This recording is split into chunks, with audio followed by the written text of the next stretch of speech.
From Dragon 360, this is Digital Banter, a podcast focused on modern marketing tactics and driving real business results. And now, here are your hosts. Do you think that it is more difficult to bench press if you have longer arms? So do you think it's easier for a person with shorter limbs to lift more weight than somebody with longer limbs? So I don't have to think about that. That's just physics, guys. thank you. I agreed with that. No, wait, hang on. It wasn't about the bench press piece. Wasn't it squats where we were arguing? I don't know what you were. You said that squats were valid, but I don't think that that's true either, because as Brandon said, it's literally just physics. Well, it's the length of the bones, but it's also the muscle mass ratio because Oh gosh, a muscle mass guy. Sorry. it's like if I have short bones, but I have like bulging muscles, that's going to be different than if I have like long, lanky arms and twig muscles. Like, Oh yeah, it's a muscle to bone ratio. It's a muscle to bone ratio. I would also say leverages matter because, like, muscle or fat, right? The total distance, if your chest is bigger, bar like lock out down to chest is shorter. And same thing, like you get some like in the crook of your arm, you get some like extra spring back if you've got some more meat there. but like if all things are relatively equal, then it shouldn't matter because the angles are the same. If the angle is going from all the way in to all the way extended, doesn't matter if I have long arms or short arms, right? Like the angles are the same. So isn't it not the same effort though? Doing more like the physics, you're doing more work. So like force times distance, you're covering a greater distance. So you have to do more work. Scott walks in the gym like with that meme in the back of his mind, like all the symbols and everything else, like, oh, this is how I'm going to bench today. I do, dude. You have no idea. When I go to the gym, I'm like, form. And I'm like, literally the fucking math meme. I'm like, where do I put my arm? Yeah. It's fucking for real. The real question I wanted to ask, because I know, James, you coach high school football. I want to know if you ever like have tried running 5-3-1, if you guys, or if you've even heard of the program. 5-3-1. I have heard of the program, but no. Okay. So it's the program that I do, but it's popular, like invented by a popular football, like high school football coach out in Ohio. So I was wondering if Do BFS, bigger, faster, stronger. We've actually, I don't know, we do other stuff now. Like we have an agility day, and so it's a little bit more in depth than that. So because we're talking about math and agility and bench pressing, let's talk about attribution because that's the purpose of today's podcast, right? So joining us today on today's podcast, we have Brandon Beck and Scott from Mint Measure. Scott is the CEO and founder of Mint Measure, while Brandon is the co-founder, and his secondary title is the dumb sales guy. So he gets you on calls and tries to convince you to buy from Mint Measure. Guys, thanks for joining us. Thanks for having us. Thanks. For what it's worth, I think Brandon's one of the better tech sales guys I've come across. So if you ever talk to him, it's worth it. And I'm going to toot for a moment. Brandon didn't sell tech before 13 months ago. And so for someone who doesn't know ad tech, who didn't know ad tech, who hadn't ever sold to ad agencies, he's learned an incredible amount. Now, I've been on enough Mint Measure. I've listened to enough Mint Measure podcasts and live events with you guys to also know that Scott's cat is probably the best salesperson out of everybody on the team. So when are you going to actually hire him full time and make him the company mascot? She's already right here wanting to get into my lap. This is Maggie, short for magnet, because all she wants is to be on my lap and to be touched and to have affection. So as we are about to talk about multi-touch and single touch and every other attributional touch in a second, do you guys want to do a quick kind of intro about Mint Measure and what you guys do? Scott? Yeah.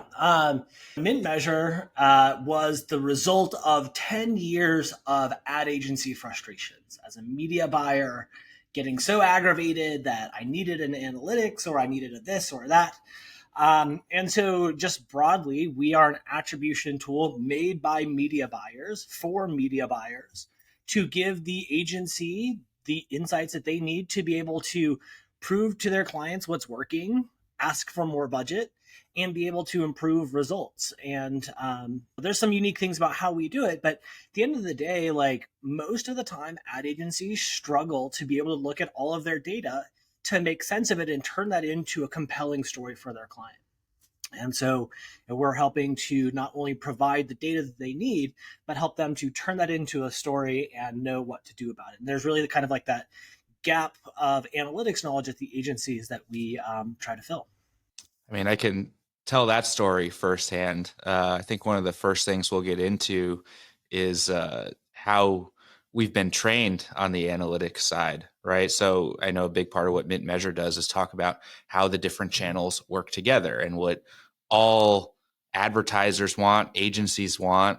Everybody looks for this single source of truth when it comes to attribution and measurement. And I think we can all agree that that doesn't really exist because there's biases built into every single attribution model that's out there. The major flaw in where all of this comes from is our good old friend Google Analytics. So it's funny, we just got off a internal training on Google Analytics 4 specifically, just kind of running through updates on that. And I think that, I'll be honest, I think that Google Analytics 4 and its clunkiness and not greatness is going to open up a lot of opportunities in the attribution space. So, I mean, one of the major flaws with that is always based on like last click attribution. So I think I'd like to first get off your thoughts and hear your vents around your experiences with Google Analytics, last click attribution, and what you see the future looking like. Yeah. Well, I'm sure that to this audience, I don't need to complain too much about the woes of last click and why that is just not enough. I think why does everybody use Google Analytics? We know that the way that they report on stuff sucks. We know that it's not the full picture. So why do we use it? It's free, exactly. So Google has done this really crazy thing where they have made the value of website analytics $0. Nobody values web analytics. And if you're not like a really high volume e-commerce or lead gen site, you're not going to invest in a tool like a Hotjar or anything else to be able to see how people are engaging on your site. 90% of brands are on Google Analytics, and they're just going to be fine with whatever Google Analytics provides them. So I think that there's like kind of two kind of parts to this. First is that people are using a web analytics tool to try to do paid media analytics. It is not the tool for that. I'm not going to go to the mechanic and ask them to fix my knee. Like, my knee might operate the gas pedals, but like it's not the thing that person's going to fix. And so Google Analytics shouldn't be doing paid media analytics. So I think like the first major problem is that like people look to GA to do this thing that it was never designed to do. We only have UTMs because Google bought Urchin tracking modules, what UTM stands for. They bought that company and were like, oh, well, we'll just slap it in here, or we can read that into our tech, right? So I think it's just important for everybody to know that like Google Analytics has a job to do on your website. It has nothing really to do with your paid media. So I think like that's like the big hurdle, right? Is people have to kind of like take these two things apart. But cost of Google Analytics being free. So do you guys remember the world of coffee before Starbucks? No, didn't exist that I'm aware of. Or right, like you could buy a cup of coffee on the street corner for 25 cents or 50 cents, or a really giant cup of coffee for $1.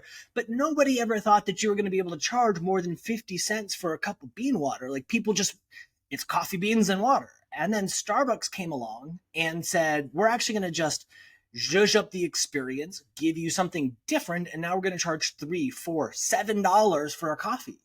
And what happened is the rest of the coffee category around it evolved. And so you have other like more fancy drinks, but also the baseline cost of a cup of coffee is a lot higher now because it was reinvented. And so I think that web analytics and Google Analytics has to have its Starbucks moment. You know, who's going to pay for web analytics? You talk to like your average brand, and even if you were to be like, hey, $100 a month for web analytics, no, why would I do that? Google Analytics is free. So what's going to happen, in my opinion, is someone's going to come along with a much better solution that has a better UX. Think about all like the pain and difficulty with GA4, right? It might be powerful if and when you get it all set up, but like who on God's green earth knows how to set it up properly, right? There's like really big consultancies that are forming just around the implementation of GA4. So I think that there's this opportunity for some other web platform to come in and usurp Google Analytics. And so we can talk about like what that would kind of require, but we go down that rabbit hole. I want to call that out as a rabbit hole. Like you guys talk a lot about the value of using a web analytics platform. And that's where I feel like people just haven't made that connection yet. You know, a a media attribution tool, right? Call it 3 to 10% of your media spend. And it comes down to, Brandon, you point this out all the time. Like if we can't save you 10% using this tool, then like what the heck are you using it for? So I think the other piece that I think is a struggle for a lot of people is the problem that you get with the introduction of all new tech is that people don't know how to use it. Yeah.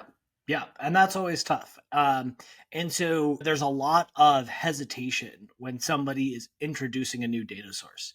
We've dropped a couple of like articles and like podcast episodes on this, but like if your client is using Google Analytics, and let's suppose that they have decided to introduce another set of data, whether it's any sort of attribution tool, whether they're testing a different web analytics tool, no one's going to be like, oh, throw out the GA data. Like, let's look at the new stuff. It's going to be, well, let's look at these two side by side.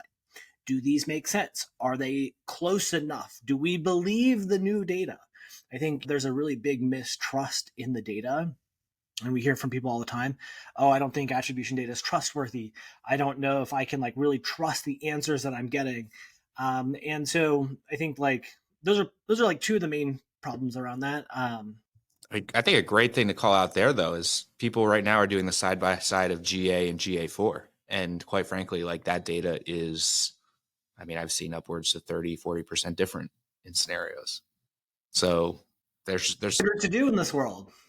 Who knows? Shut up, use data-driven attribution, and just buy all of your media through Google. Yeah, because the antitrust lawsuits definitely show that Google is above board and they don't do anything shady, and it's definitely in your best interest, right? Especially. It was, what is it, like, don't be evil? Or what was, they have that, like, painted on their wall, right? That was the early motto of Google. Yeah. And now they grade their own homework.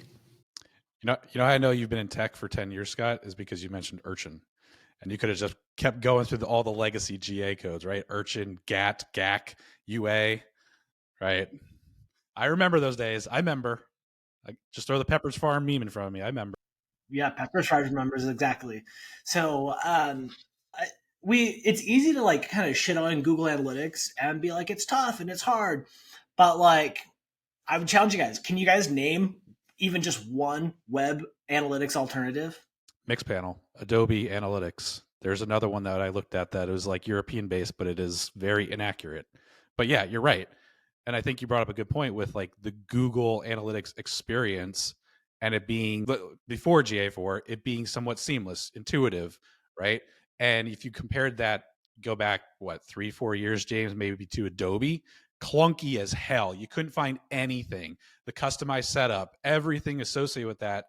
Yeah, it was enterprise in nature, but like the experience itself was so difficult to actually navigate through. So I think you bring up a great point there. But yeah, who in today's world is actually using anything but GA? They exist, but they're an afterthought. Yeah. So I think one of the things I always ask people is, okay, let's suppose for a moment that you were to find something that wasn't Google Analytics. What would that tool do for you? And are you buying a web analytics tool or are you buying a media analytics tool? And like, what's the job to be done? What are the missing things that you would want that Google Analytics doesn't currently deliver?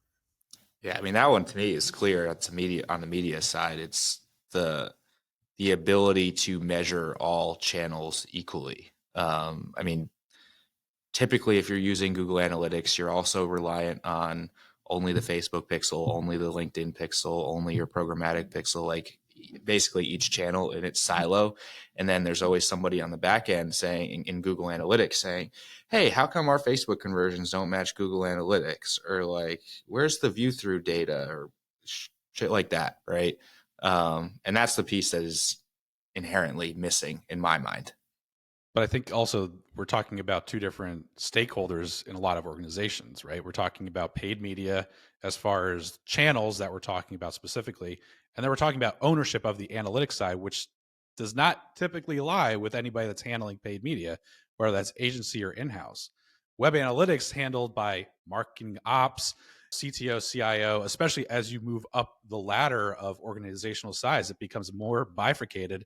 And I think I don't want to go down this rabbit hole, but it's a great example of people not talking to each other and understanding how one tool set impacts the other areas of responsibility.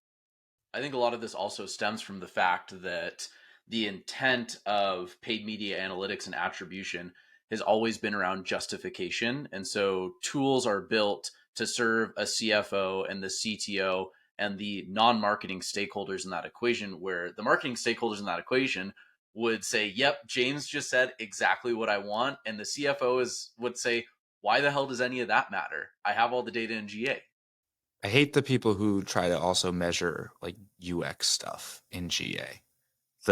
This is a pet peeve of mine for a long time. Let's tag each element on the entire website. You mentioned using Hotjar before. Like, if you want to know how people are interacting with your page, why don't you have a nice visual representation rather than tallying up events? Like, there are tools designed for each of these jobs, but people have treated Google Analytics like a Swiss Army knife. Oh, it does my web analytics and my product analytics and my UX and my paid media and it's not made for that. And you're trying to put 20 pounds of shit in a 5-pound bag, and like it's just not gonna work. Yeah. I think like the biggest thing, if I were to just define a solution in a vacuum, I would want something that tells me all of my channels, how they're working, post view, not just post click. And I want to be able to have like drill downs into specific things, right? I want to be able to see a media mix or how a channel is like driving net new results. I think just defined in a vacuum, absence of is it web or anything else, like this is the solution, right? This is the thing that a paid media person would need to be able to really explain and justify. Now, like which pages have high dwell times and low bounce rates and stuff like that, that's a job for Google Analytics. It's perfectly great at that. But I think, Andy, you brought up a really good point. It's something that we see all the time. The person who would make use and benefit from the analytics that we provide are not usually the same person who is making analytics choices. And so we oftentimes will start by talking to somebody who's like a media VP or a media director, and they'll see what our tech does, the insights, blah, blah, blah. And then they say, hey, I have to go pull in my analytics director or my VP over there. And it's kind of like the secondary step. And then the question becomes, well, where does this get paid for? And so this is something that we used to be like, well, wherever you want to pay for us. Is it out of an analytics budget? Is it out of a media budget? And the thing that we ran into is no clients at all have a budget for this. You say, hey, you should pay X dollars amount for analytics. They're like, we don't have an analytics budget. And so we figured out that like the sneaky way for us is to say, well, put us on a line item in your flow chart and we're going to guarantee ROI. You're expecting a 3-to-1 ROI out of each of these different things you're spending on. Great. Put us on there. We will have to like align with that. And that like still doesn't solve the like cross department conversation. And you know, to your point, the bigger the organization, the more difficult it is, the more stakeholders there are, and the more clearly defined the use case has to be for why and how this is all going to be beneficial. The funny thing is like it's an operational expense, and really it's in the same realm of a Marketo, a Salesforce, an Eloqua, HubSpot, et cetera, as far as concept is concerned. But you're right, like to have it on a line item of a P&L, whether that's departmental or executive level, it's like, well, why am I paying for this crap when I can get this other thing free? I mean, it's an easy cut, just like a lot of other marketing expenses. So it's a great point.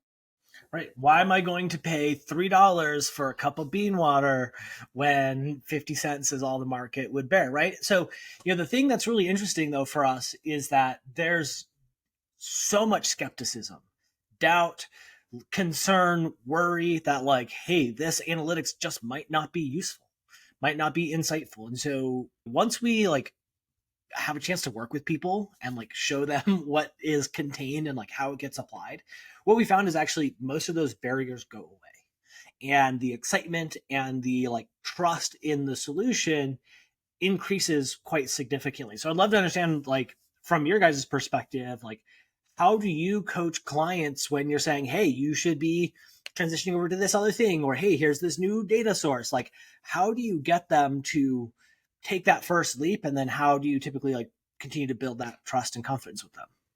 What are you talking specifically about, like attribution tech?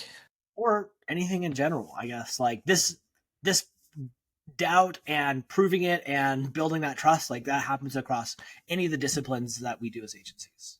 Yeah, I mean, I think it comes from being honest on what the situation is, right? So, I don't know, there's the quote like 50% of your media spend is wasted. Which half is it?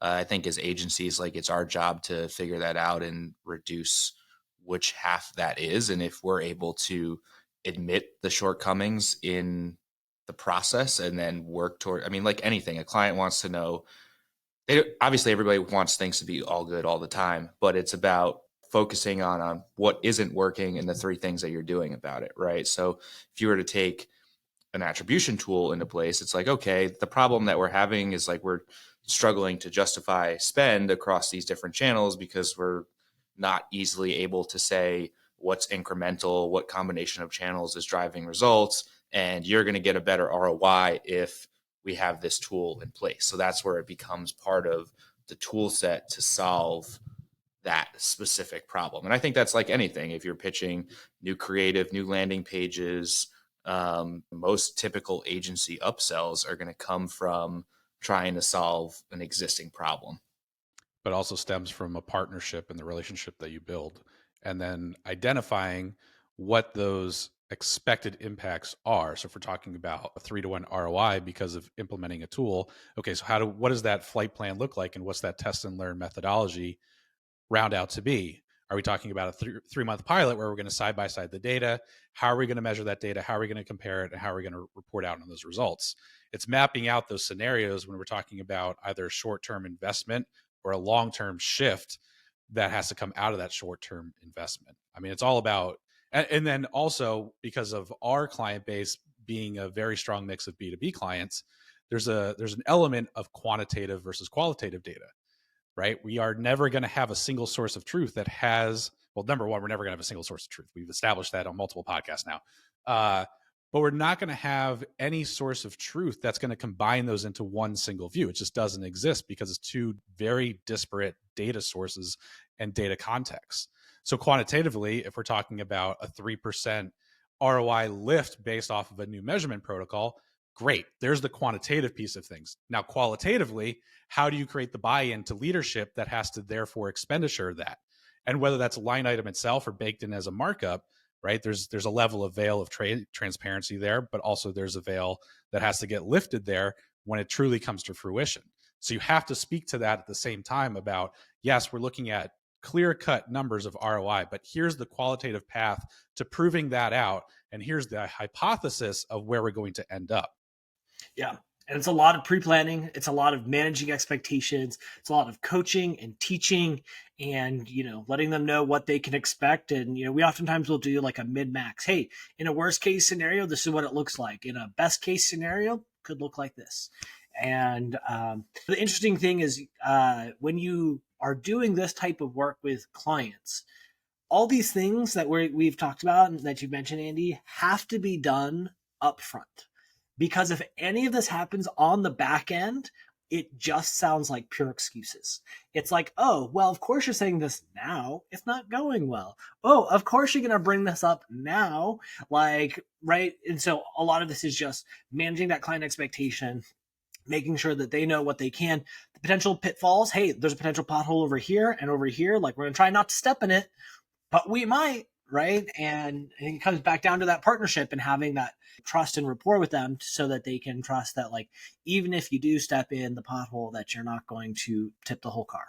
So I think the other piece too, going back to that quantitative versus qualitative aspect of things, is there's a quantifiable justification, and then there's also the risk aversion about what does this new protocol mean as far as revealing the truth about our paid media mix, and then at an individual stakeholder level, what does that reveal about the type of job that I'm doing on behalf of the brand?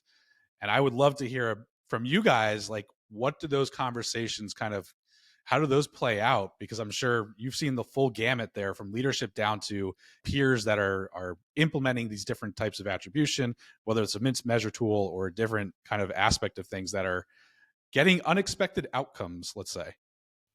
We typically see one of a couple of different scenarios. Oftentimes we are brought in by somebody who is struggling to prove their value. Oftentimes that's a programmatic person, like a programmatic trader or trading director, and their client is like cutting budget and reducing X and Y, and they're like, guys, like, I need a job, I got to figure this out, how do I prove my stuff? And so we're solving like a hair on fire problem for them, but then the rest of their team may or may not be on board. And this is like such a good thing to bring up. Like, people are very averse to change. And when somebody sees the opportunity to like shed new light on things, like, it sends ripples throughout the organization. There was a really big fintech company. They had hired a PhD to build an in-house attribution model. They'd hired like 3 staff. 18 months later, they've not made great progress. And everybody inside the organization had learned to game the internal attribution model. They knew the inputs. They knew how it was graded. And so they optimized their campaigns, like social campaigns, they optimized towards clicks and a CPC, because that's how they were graded. Not on ROAS, not on net new transactions. And so this was happening across several departments. And so this PhD left, and the organization said, oh shit, I guess we probably need to buy an external tool now because this wasn't so great. And so what happened is, and we actually saw this on one of the sales calls, a big consensus call, the individual channel members got very nervous because they saw that there was no gamification, that there was no bias, that there was no way that they were going to be able to keep doing the same shit that they were doing under this new model. And so on the call, there was one person in particular who was very confrontational, very challenging. Well, what about this? What about this? Well, that's not good enough. And trying to like poke holes. They're like, well, you guys don't do post view and social, so that's not any good. I'm like, well, neither does Google Analytics. Are you using Google Analytics? Well, yeah. Okay, well, we're going to report the same as Google Analytics. Oh, well, right? Like, so you could just see that there was this difficulty. Now, that's with the channel members, right? Because what if a new analytics tool comes in and says, actually, social, you are delivering half of the impact that you thought you were? That's scary. But even at this company, the higher ups, there was a VP who saw what was going to potentially happen, saw that all of this time and money that was invested in hiring somebody to build an in-house attribution model, if they bought us, they were basically saying that they had wasted that money for the last 18 months. And even that alone, senior management wasn't really ready to let go of that. They saw that this was happening. They saw that like there was a lot of potential for them to see new things, but afraid of how it would reflect back on them and the choices that they've made. And so, look, this is human nature, right? Like, everyone is nervous about this. And the biggest thing that we run into is, does the agency have the gumption, the internal drive to say, yeah, I'm willing to take on a new project, figure out this new tech, go advocate for it to my customer, and then implement it, learn it, make like changes and like actually apply it. It's a really high bar to clear. There's a lot of inertia. There's a lot of, well, it's fine. My client isn't asking for it. And so, yeah, I think like the aversion to change is everywhere at every level in the organization. You talk about poking holes. I mean, that's my job in calls. I'm the bad cop and James is the good cop. Brandon, are you bad cop? Or are you good cop in your sales calls? I guess it depends. Like when someone's trying to sell us, if it's sales tech, I'm definitely the bad cop and I'm the one poking holes. If they're trying to sell us oh yeah, go for it, James. I looked up your personality on Lavender. I don't know if you've used Lavender at all. I'm sure you've heard about them at this point. But they have like little personality profiles, and it literally says that on your personality. I'll send it to you later. I'm like, To see what mine has to say. I'll send you guys both. They're shockingly accurate in most cases. Yeah, that's funny. Yeah. So I don't know, like change and fear of change has like always been a headwind. And I think if you look at the marketing industry as a whole, we only evolve when we must. Like third-party cookies is a perfect example. Like Google said, hey, this is the thing. And now all of a sudden everybody in the ecosystem is shifting and changing around. And so I think like whether it's implementing a new data source or evolving the way that you like buy your ads and do your targeting, like we are an industry that like requires something nipping at our heels to be like, oh, okay, I'll get going, I'll get moving. And so, yeah, I don't know. Like, how do you guys see the evolution with third-party cookies, third-party data? Like, it's been on our minds for about 3 years now. It's going to happen. Honestly, this is one that I really wanted to pick your brain on because I think my answer is, quite frankly, I don't know at this point. I've gotten to the point where I feel like if you asked me a year and a half ago, I was all about it. I was looking at like how they're modeling for this data and like expecting the change to happen. And at this point, I'm like, do I need to do anything at this point? Like they're just going to keep pushing it back, pushing it back, pushing it back. And it just like doesn't feel evident. I don't know. But I think strategically, we've embraced the fact that they'll go away at some point, and first party data and data that is being pushed through our targeting tools and therefore becomes first party data is much more powerful, both as far as reach and quality of reach is concerned, but actual results are concerned. So like when third party cookies goes away, yeah, there's going to be an impact as far as exponential reach outside of those targeting tactics and strategies. But is it going to have that big of an impact on us from where we are today versus where we were, let's say 2-3 years ago? I think it's very minimal at best. First, yeah, because I remember the big push was first party data. And it's like, back then I was like, well, how do you get first party data? Like, I'm not just going to just have a newsletter sign up and target those people. I'll just email those people. And now tools like Clearbit, Metadata, Versium is one that we use, like all these different, I don't even like this. They become first party data, I guess, when you purchase the list, Zoom Info. But those have been a key change in our targeting for all of the channels. Like Facebook targeting now is junk. Programmatic targeting for the most part is junk. LinkedIn is still okay, but we're even learning there where you put a meta match audience in and it outperforms what's already in LinkedIn. So yeah, I think this is probably one of the benefits is that most ad tech tools in-house teams and agency teams are using, they're going to be the ones doing a lot of the heavy lifting on transitioning from third to first party data. So there are things that in-house and agency teams have to worry about, but a lot of the other things, ad tech's kind of taking on the brunt of that work to be the most attractive company in the market to make sure that they're the one that you want to buy. Well, I know you guys have talked a lot about server-side tracking as kind of one of the topics that roll up to this transition.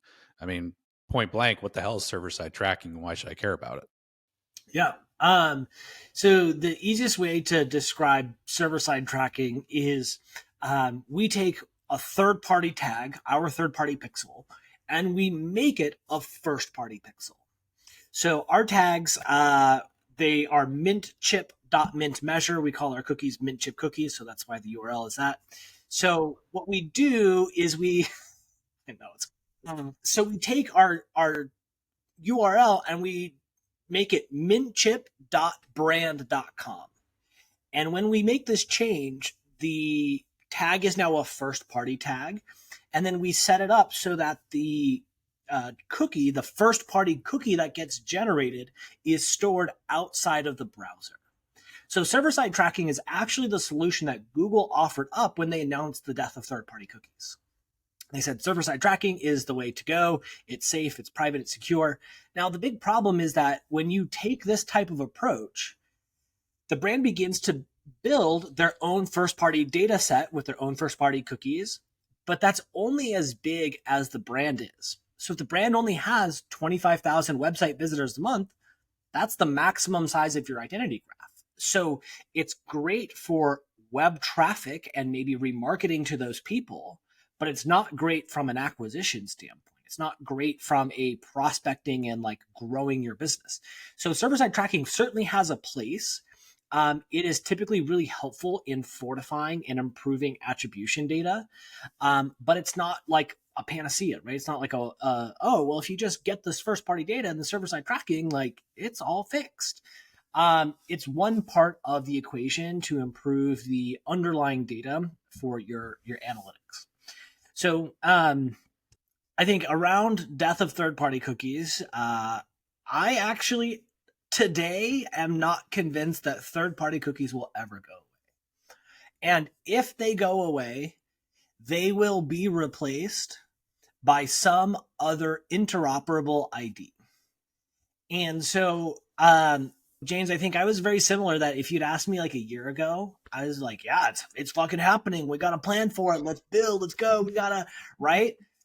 But Google's getting antitrusted. They have court dates this summer. There's 2 different lawsuits, and the lawsuit is about breaking up its publisher side and its buy side.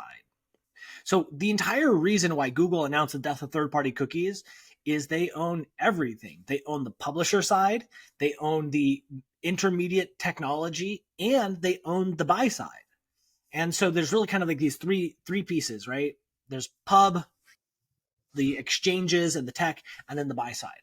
So if the antitrust lawsuit is really only focused on the publisher side. So if they have to divest 1/3 of their business, how are they going to know which impressions to bid on? How are they going to see a user on a publisher's website, get data from them to be able to send it to their DSP to bid?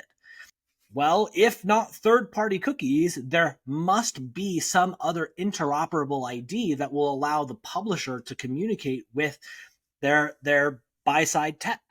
Now, there's other lawsuits and conversations about divesting some of the like assets, specifically like search and YouTube, away from the buy-side tech. So that would be like separating out the ad exchange from DV360. So in that case, those 3 pieces are all independent. Again, how is Google going to know that in your browser, in your Gmail, you saw this thing, and then they want to take that and push that out to the publisher, right? There has to be some form of interoperable ID. Now, third-party cookies actually are kind of one of the best solutions out there because it is anonymous. It's never going to put at risk my personal information. It's only ever going to be some anonymous ID. It has a limited lifespan, and I have the ability to like clean or refresh or like remove those from my computer. So there's been a lot of first-party identity graphs that have come to light after this third-party cookie announcement.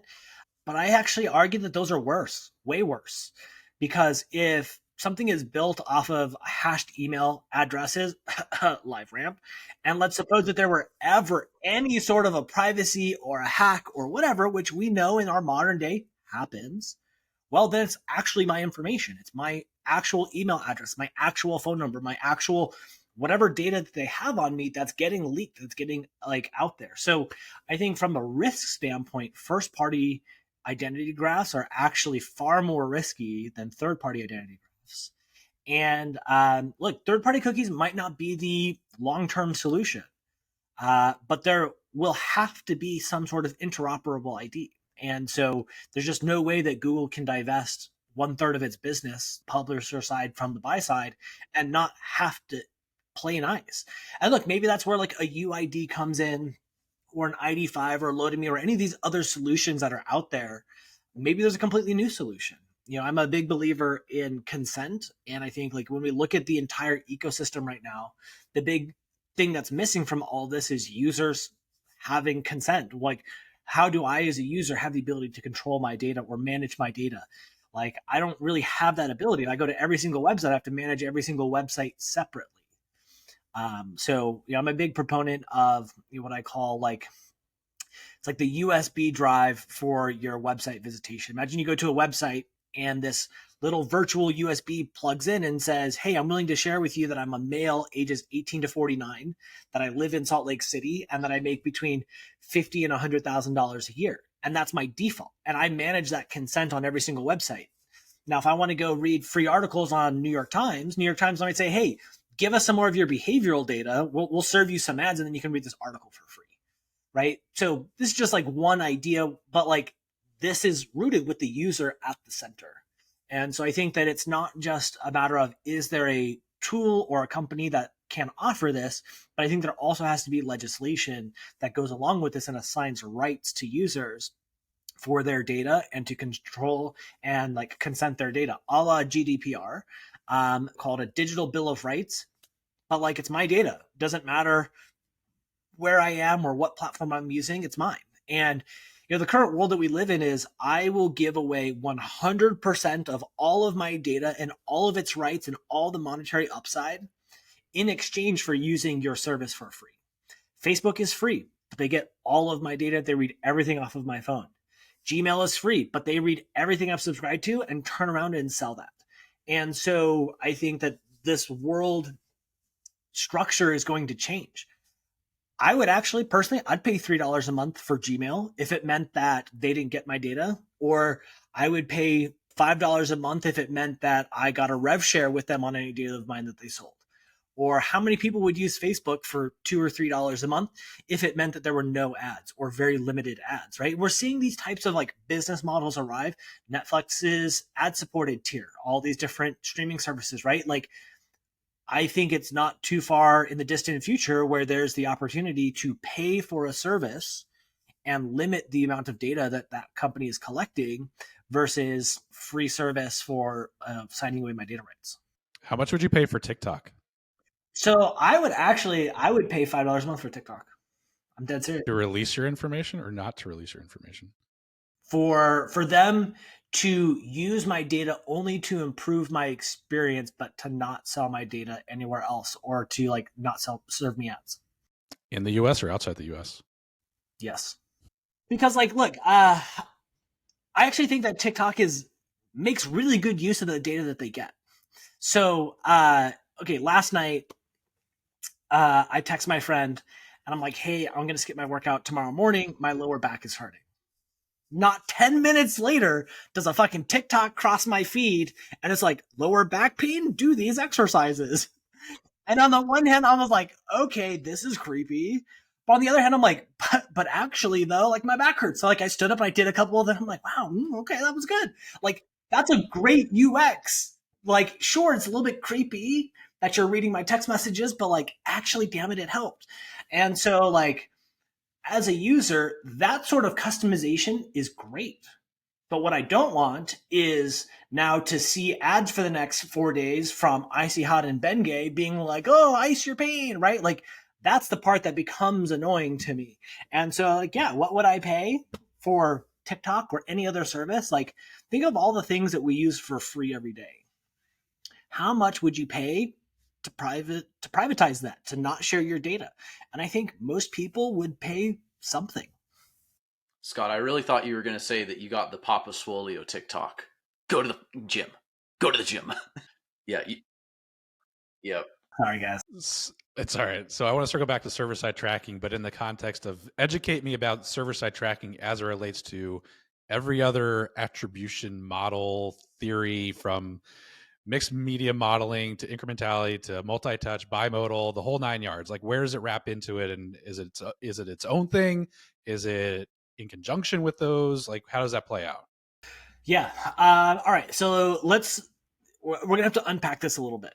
And so let's try and let me see if I can lay this all out in a way that makes sense. So broad topic, and we kind of have to think about things in 3 different buckets. So there's what I'm going to call just reporting. So server-side tracking can really help with just reporting on your paid channels. It's like a conversion API is like the most standard thing, right? You're going to set up server-side tracking. You're going to send that data back. That's going to improve the data that you have and the like ability of the algorithms to improve. I would actually lump Triple Whale into this reporting category. They do have a pixel. It is server-side, but really all they're doing is reporting on it. They're not really doing super advanced attribution or other things like that. So then there's what I'm going to call modeled attribution.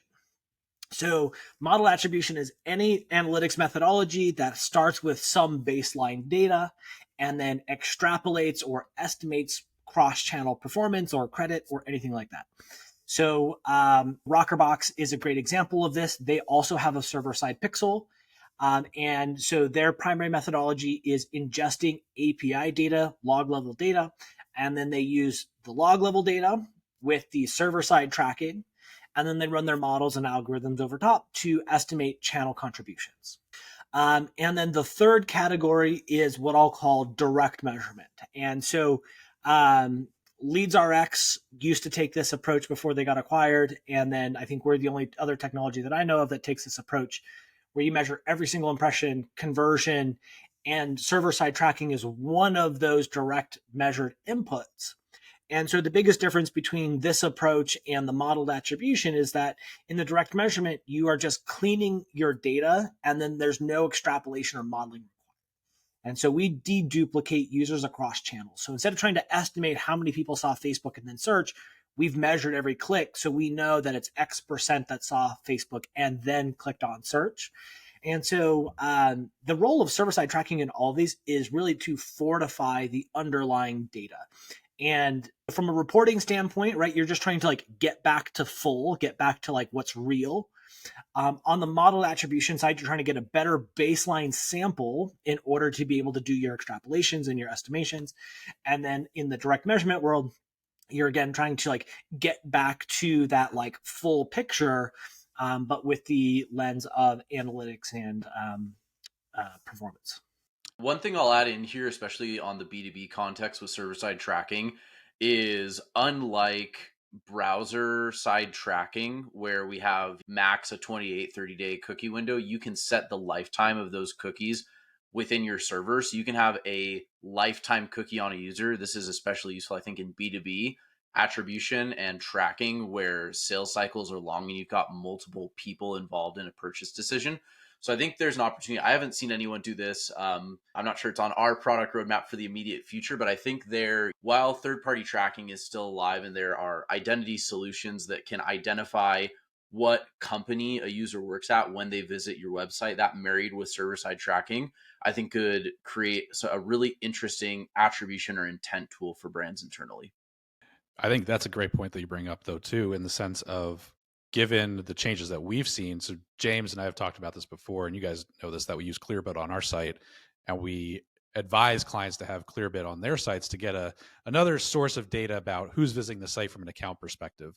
And if all of those platforms, and whether that's on your product roadmap or not, are using IP lookups as the basis of those data sources, I mean, the match rates are so low at this point with remote work, hybrid work, et cetera, that I don't know if there's that much value coming out of it, especially when you look at different industries, whether it's cybersecurity, healthcare, those that are uber privatized or uber privacy centric and privacy focused. It's a great point that you bring up, though, Brandon. Yeah, and I was actually thinking about this the other day, that this might be strengthening that lookup and that identifier from the PII identifier or like device ID it is you're using to identify that user. There might be a use case for some companies to bring back gated content for this reason, to tie users back to the accounts they work at in B2B. James just left the podcast, so you said gated content, he's out. Yeah, I'm all for it, man. So, guys, this is so interesting because I actually think that tools like Clearbit have less than a 90-day lifespan. As far as how long give some context to 90-day lifespan. The tech will break after 90 days.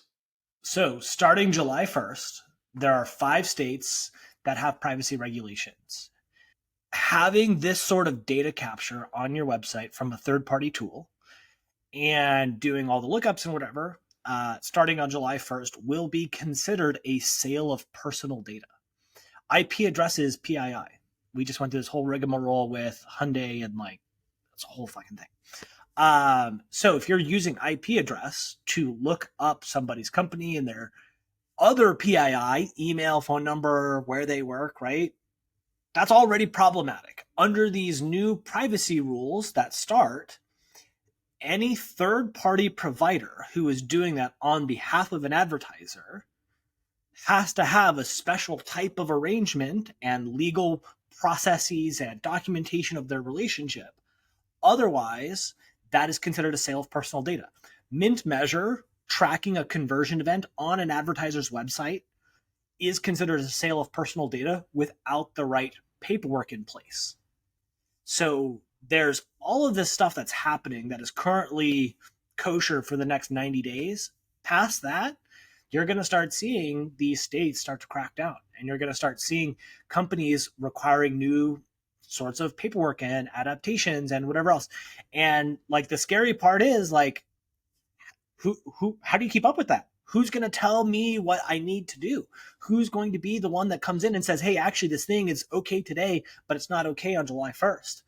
And something that like we're trying to figure out and like prepare our clients for, but it has like really massive implications. I don't think people have really wrapped their heads around the impact of these privacy laws in these 5 states, but also like the full impact of like what happens when you don't have unlimited right to sell people's data without their knowledge and like their consent. Like, so, yeah, sorry, sidebar on all these things. Like these tools have a very limited lifespan.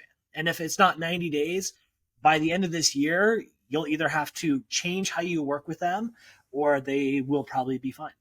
That's so interesting because they're popping up everywhere too, though. Like, was it Apollo is pretty new, Clearbit, Zoom Info's been doing it for a long time. Right. So Zoom Info is like a plugin into your like email inbox and it reads everything that comes through. But like I send you an email and you sell that to Zoom Info and you're getting a value exchange from Zoom Info based on your relationship. You're selling my personal data. How does that fly under these new regulations, right? Like Zoom Info's entire way of gathering information is without my consent. It's your consent in your inbox, but I'm not telling you that you can sell my data. So like, I think that the house of cards that the ad tech ecosystem has built is like one good regulation, one good like crackdown away from falling like a house of cards. All right, I've got a prediction here. You brought up revenue shares before. Revenue shares from Facebook, TikTok, Zoom Info, Clearbit.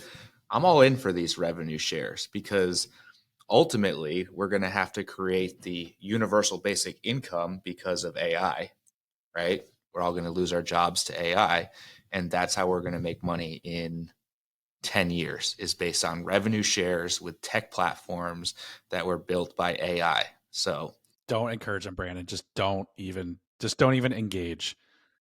Don't bite on it. Don't bite. So, James, I mostly agree with you, but I think how UBI gets paid for is probably a more of an and approach. So, like, I need to get paid for my data that's being out there. The company who has the technology, who has a 99% margin because the AI built it and they don't have to staff anybody, right? They need to pay a portion of that. And then the uber rich fucks who have millions and billions of dollars, they need to be taxed. And so I think it's an and solution. But like, look, at the end of the day, the last 15 years of capitalism in the United States has been predatory on individual consumers' data. And any sort of shift has to begin with like changing that dynamic. We have just given away everything, the farm to everybody in exchange for a free thing. And I think people are starting, like the culture is starting to be like, wow, actually, like there is a lot of information out there on me, or maybe I don't want to give my information away to everybody. And so I think there's starting to be this cultural shift of people caring more about their privacy, right? Think about how many people are like digital natives, or like all of us probably grew up analog and switched into digital as the years went on, right? Like we understand better what our digital footprint looks like than the people who came before us. So I think that like there's an element of like time and cultural evolution around this, but also like no company ever said, yeah, let me just let go of this asset worth billions of dollars a year. No third party data company is ever going to take this laying down, right? Google's not going to take this laying down. Facebook's not going to take this laying down. And so we can we get into a really interesting conversation about what is the role of government in setting boundaries for capitalism and tech companies, and what's the role? Is there a quote unquote moral role or a minimum standard required that the government has to put in place, or should the free market just do the free market thing? So I don't know if you guys want to go down that route. No, that's for our other podcast, Political Banter. Political Banter. Listen, I'm down for that episode whenever it happens. Scott would, I think Scott and I both would eat that up. And we would, you'd get to see the tension between Scott and I on all those issues. I want to come back to your explanation of server-side tracking, Scott, just to make sure I understand it. So basically, in the realm of Mint Measure, right? So server-side tracking basically is being enacted by having your Mint chip pixel, and therefore subdomain basically being the redirect that all traffic is flowing through, capturing the impressions, capturing the clicks, right? Things like that. So in the most basic terms, if I go into my Google Ads campaign and I'm setting up a tracking template, I'm inserting mintchip dot insert my brand name as my custom domain, and all traffic is flowing through that, which is very similar to, let's say, a Pardot, a Marketo, a HubSpot, just in a different way rather than appending UTMs and other parameters to the end of it. Have I got it right so far? Okay. So all data is flowing through that, which then creates the foundational data source that you are then able to use when you are giving the data to their clients to analyze, both from an incrementality and media mix modeling perspective, but also extrapolating that into a broader view of how various channels and tactics are either working in conjunction to drive someone through to the path of purchase, or ultimately not influencing that purchase behavior. Correct? Yeah, so that's 95% correct. I'm gonna make one distinction here: is we don't extrapolate or need to model the data. And so you can think about it as there's kind of like two different data sources. There's your server-side tracking for all of your on-site behavior. So we can still like pass through UTMs and whatever for your Google Analytics, but like from paid media, like who came, like what are the like IDs that are associated with those website visits. And then there's the offsite data. And so we take the post view and the post click data from offsite, and we marry that with the onsite data to do the analysis. And that's why there's no extrapolations, because we've measured every single impression and click and the website visit. So we're able to just kind of pair those together. Now, I know we were kind of chatting before we hopped on here. Have you seen any patterns as far as impacts are concerned? Certain channels playing well with each other and influencing each other versus those that just live in a silo over here? Yeah. So we have this insight about how ads deliver results. And we preach this from the mountaintop. So every ad channel for every advertiser will always deliver results in two ways. There will be some users who only see a single ad channel. Let's suppose they only see Facebook, and they might convert from that. But there are going to be some users who see Facebook and then click on Google search and then get remarketed to. And so in order for me to quantify how Facebook is performing, I need to quantify how often it's reaching users by itself and converting them, and how it lifts the conversion rate when it's part of the media mix and how often that media mix is happening. So all ad channels always do both of these things, and no other way that we have found is able to analyze and quantify both of those halves. And so when we're thinking about ad performance and how do we evaluate, it's always through this lens. How well does a channel reach and convert incremental new users, and how does it support the conversion rate as part of the media mix? So I think many people's interpretation of that is going to be, and don't shoot the messenger here because it's obviously well beyond that, but it's basically multi-touch attribution at a larger scale? That's a fine way of thinking about it. Let me put it this way. Every attribution methodology starts with the same data. Every single company, there's a dozen or so of them out there that are pretty prominent. We all have the same data. So what's different is how we process and look at that data. And so, yeah, we start with a little bit bigger data set because we're measuring every impression instead of sampling or using API data. But yeah, it's really just in the way that the data is processed and analyzed. Now, as the CEO of an agency that does more than just paid media, what about the non-paid side of things? How does that come into play, or does it not come into play with the data trends and analysis that Mint Measure outputs? So let's quickly say, like, when you say non-paid, are you talking about like direct and organic traffic? Yeah, let's use that, or just organic social as another method too. Boy, organic social, I think, is a waste of time and energy for 95% of brands. And I will tip my hat to Avinash Kaushik and his sharp POV on that.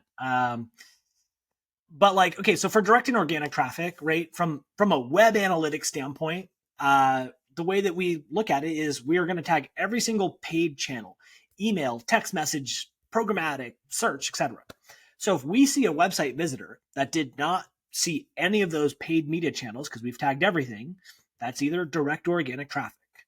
Now, what happens if we see that person come through, but we actually look back and we say, oh, well, they actually saw a programmatic impression, right?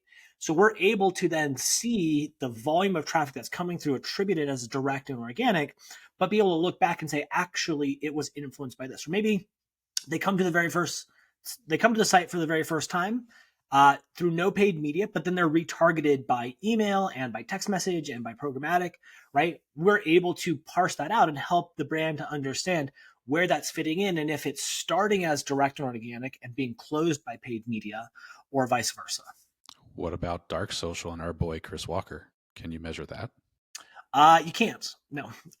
So the best thing you can do is UTM it or tag it. Like there's a certain amount of untrackability. There's just not a ton that you can always do around that. So I think like, look, we're super transparent with our limitations, and I think you just have to know as you're buying a piece of technology, like what those limitations are. So, and let me go back to your question about like what are some of the macro trends that we see within our data sets. So, everybody thinks, or we hope maybe, that channels are working together to lift conversion rate. And so we're often like, yeah, but programmatic, it's so helpful and it lifts search. But like, has anyone ever seen that data? If you haven't worked with us, probably not. But so like one of the things that we do is we just help people to say, hey, search by itself converts at 2.5%. That's a great conversion rate, especially blended across brand and non-brand. Oh, but you add programmatic to the mix and the conversion rate actually goes up to 12%. So you're getting this massive lift in conversion rate. So almost without fail, we have seen a few instances where programmatic plus search or programmatic plus social almost always converts higher than either one of those channels by themselves. And we typically see it in the realm of like 3 to 10x higher when you add programmatic to the media mix. And so I think that's like pretty consistent. The second meta trend that we see is that a shockingly low percentage of conversions come from a multi-channel media mix. For any given campaign, it's probably between, I'm going to say unoptimized when we first start working with somebody, anywhere between like 15 and 25% of conversions are happening in a media mix. Or said another way, 75% of conversions are coming from a single ad channel. And so as we start to look at this, we'll see that like any specific combination, like digital video plus search, like that combination is probably not representing more than like 3 to 6% of all conversions. So most conversions happen from a single channel, but the conversion rate across channels is almost unequivocally higher. So like we manage clients' expectations. We say, hey, by the way, we're going to like show you this data and just, this is what we typically see. So when they see that data, they're like, oh, okay, great. So then what we do is we go through and we say, great, well, these are the 3 media mixes that have the highest conversion rates. How do we optimize your ad delivery to do more of those things? And so we're trying to get this video plus search from 3% to 6% or to 7%, or to serve ads to people who clicked on a search ad and then left the website and go find the channels that are going to have the best conversion rate in that media mix. And so, yeah, very few conversions tend to happen, or low number tend to happen across channels, but it's always better across channels when you deliver it. So do you guys find yourself or your clients shifting their optimization to be like more focused on ad exposure retargeting? So say CTV plus banner plus social, right? You're essentially building retargeting lists based off of the exposure audiences you build. Because that's something that we've done quite a bit without, quite frankly, without this data to support it. Do you find that that's like the direction that they're going in order to force that desired behavior? It is. And so we'll offer custom audiences. So whether that's search, people who went to the website via search and want to serve that as a remarketing audience to programmatic, or any of these other things that like kind of you described, it is certainly possible to do it. There's more than one way to do that. But yeah, from like a practical, tangible standpoint, I guess like I'm going to get up on my soapbox for a moment. This is like one of my biggest problems with data and like attribution. Like, what the fuck are we doing? Why are we spending money on this? Like, Right, because we're like being in this space, we're focused on level 1 and then level 3. Like, it's how are we shifting money between channels based on the individual results of those channels, basically. And was it what creative, what bids, like all that minor stuff. right. But okay, so the last major thing that we see across campaigns and advertisers is a gross misalignment of frequency delivery. So what we see is that most users only see a single impression. And I think on every campaign except for 2 that we've ever ran, the conversion rate is higher with a 2 frequency than a 1 frequency. And so like there's also this really big balloon of users on the other end who've seen like 50 impressions over 2 weeks. And so like shifting 10% of my budget from video to display might be helpful in a broad sense, but I'm actually going to get a lot more gains by just capping and saying, hey, if you saw 50, you don't see any more. And if you only saw 1, I'm going to try and make you see 2, right? The incremental gains that you get from making that type of adjustment within your channel, not moving budget across channel, is far greater than any cross-channel optimization. Because if I'm wasting my spend only serving a single impression, that's wasted. That's not impactful. Well, shifting more money to that's only going to guarantee that I'm doing more of that wasteful spend. You know, it's the nature of ad platforms to try and buy the lowest cost impression. That usually is an incremental new user, because if I'm targeting an audience of 50 million people, well, for the other 49 million people I haven't reached, that's a much lower competitive set than if I'm trying to like bid on that 1 million who already saw a single impression. So like, I know this is getting pretty nerdy, but like these are the inherent biases built into the platforms. And like, it's just this different way of thinking of like shifting budget. Yes, but let me change how my campaign is delivering. And if I make a 3% improvement today over here and a 5% improvement over here, and those carry forward to next month, that's 8% in a single month. Now, does it hold true? And does, right? So like this, we call it our marginal gains theory, right? 3% here, 5% here, 1% here, done on a monthly basis is going to yield over the course of the year for one of our clients a 75% reduction in CPL. They're delivering 4 times as many leads for the same budget 14 months later after they started working with us. And like, that's just how much waste is in there. James, I think you said at the beginning, like half of my ad spend is wasted. I just don't know which half. In today's world, it is unacceptable for a brand not to know where they are wasting their digital ad spend. It is 100% possible. And it's just, if you don't know the answer, it's because you've put your head into the sand, and it's not because you can't find it out. I did steal that quote from you, by the way, like 4 days ago. Well, that actually is From how long ago? So let's give credit where credit is due here. Yeah. So as we bring today's episode to a close, guys, I want to throw it back to you, Scott and Brandon. We always like to ask our guests and ourselves, what are 2 to 3 actionable takeaways that someone can do? Now, we talked about a lot here, right? We talked about Scott's scientific approach to bench lifting.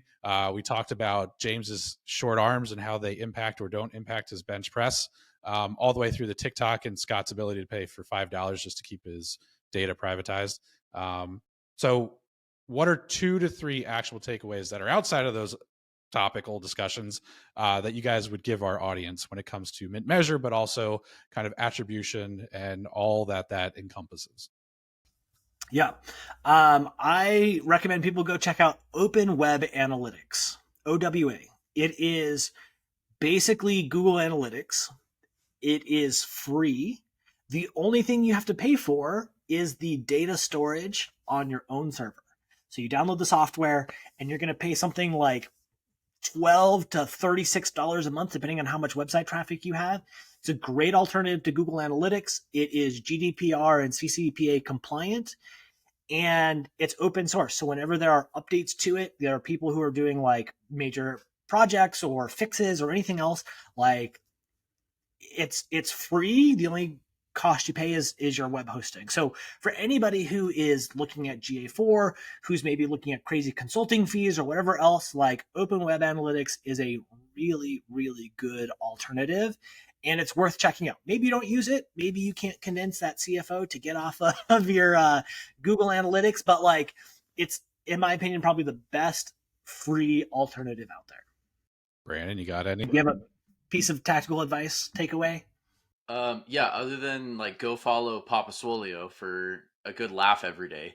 I would say that just mine's more of a mindset shift piece of just start asking, is this data that I'm looking at, does it come from modeling? Does it come from measurement, and understanding the difference there, as well as knowing when to graduate from last click attribution or any attribution that only gives you a single channel answer. So I'll add one on top of what you guys are saying then too, is taking the step and identifying whether you're a risk taker or whether you're risk averse when it comes to the data that you really want to have to move the needle for your job's performance, but also the business. Because I think, Scott, you made great points when we were talking about that in today's episode. And that's just a key point of either you're going to take the next step or you're just going to continue to hide behind the veiled curtain of Google Analytics and every other non-transparent, non-worthwhile tech platform that lives out there. So cool. Well, Brandon, Scott, thanks for being on today's episode of Digital Banter. How can our listeners connect with you guys, either individually on LinkedIn or anywhere else you guys are, or learn more about Mint Measure? Yeah, you can find us on LinkedIn. I'm super active on there. So is Brandon. And then we also have our podcast where we talk about similar things. If you are an agency person or a marketer, that podcast is designed to give you real practical advice. If you learned anything today, that podcast will be really helpful for you. Otherwise, find us on mintmeasure.com. We'd love to talk and help you guys get smarter. Yeah, if you're on mintmeasure.com, you should click in the top right corner. There's a button that says book a demo. Really cool things happen when you click that button. There's our dumb sales guy. All right, guys. There you go. Great CTA. So for our listeners out there, check out Mint Measure, connect with Scott and Brandon on LinkedIn. And until next time, we'll catch you later. Thanks for listening to Digital Banter. If you enjoyed today's episode, please be sure to like and subscribe wherever you get your podcasts.